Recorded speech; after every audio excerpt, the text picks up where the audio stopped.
आणि इतर परिसरात गेल्या काही दिवसांपासून जाणवणाऱ्या उष्णतेत सोमवारी आणखी वाढ झाली आहे। आजही अशी तीव्र गरमी राहण्याची शक्यता हवामान विभागाने वर्तवली आहे। विशेषतः मुंबई, ठाणे, पालघर, रत्नागिरी आणि रायगड जिल्ह्यात उष्णतेच्या लाटेचा इशारा देण्यात आला आहे। वाढत्या तापमानामुळे नागरिकांनी आवश्यक ती काळजी घ्यावी, विशेषतः घराबाहेर पडताना सावधगिरी बाळगावी असे आवाहन करण्यात आले आहे। अत्याधिक उन्हामुळे आरोग्याच्या समस्या उद्भवू शकतात, त्यामुळे पाणी आणि सावलीचा योग्य वापर करावा। साधारण होळीपर्यंत गारवा कायम राहतो, त्यानंतर हळूहळू उष्णता वाढायला सुरुवात होते। मात्र यावर्षी सूर्यदेवाचा प्रकोप जानेवारी अखेरीपासूनच पाहायला मिळाला आहे। ऐन फेब्रुवारीत तापमान वाढ व्हायला सुरुवात झाली आहे। फेब्रुवारीच्या शेवटच्या आठवड्यातच मे महिन्यासारखी स्थिती निर्माण झाली आहे। त्यात कोकण पट्ट्यात उष्णता अति वाढत असल्याने झोप उडाली आहे। पंखा, कूलर, एसी शिवाय आता झोप लागणंही अशक्य वाटू लागलं आहे। दिवसेंदिवस सूर्यदेवाचा प्रकोप वाढतच आहे।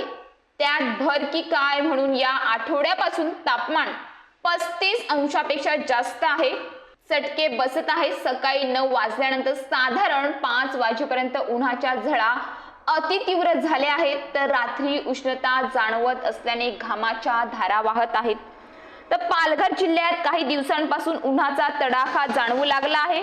हवामान विभागाकडून पुढील 5 दिवस कमाल तापमान 36 ते 38 अंश सेल्सिअस आणि किमान तापमान 20 ते 22 अंश सेल्सिअस दरम्यान राहण्याचा अंदाज व्यक्त करण्यात आला आहे। भारतीय हवामान विभाग आणि प्रादेशिक हवामान विभाग मुंबई यांनी दिलेल्या अंदाजानुसार पुढील 5 दिवसांच्या कालावधीत कोकण विभागातील कमाल तापमान सरासरीपेक्षा 3 ते 4 अंश सेल्सिअसने जास्त राहण्याची शक्यता आहे। कोसबाड येथील कृषी विज्ञान केंद्र कृषी हवामान शास्त्रज्ञ रिजवाना सय्यद यांनी दिलेल्या माहितीनुसार येत्या काही दिवसात कमाल तापमान 36 ते 38 अंश सेल्सिअस आणि किमान तापमान 20 ते 22 अंश सेल्सिअस दरम्यान राहण्याचा अंदाज आहे।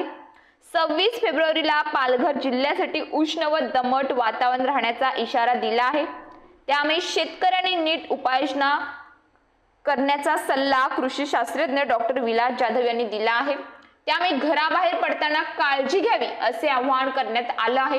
टोपी, छत्री घेऊन घराबाहेर पडा, जास्त पाणी प्या। उष्ण आणि दमट वातावरण या आठवड्यात आणखी वाढू शकतं असा अंदाज हवामान विभागाने दिला आहे।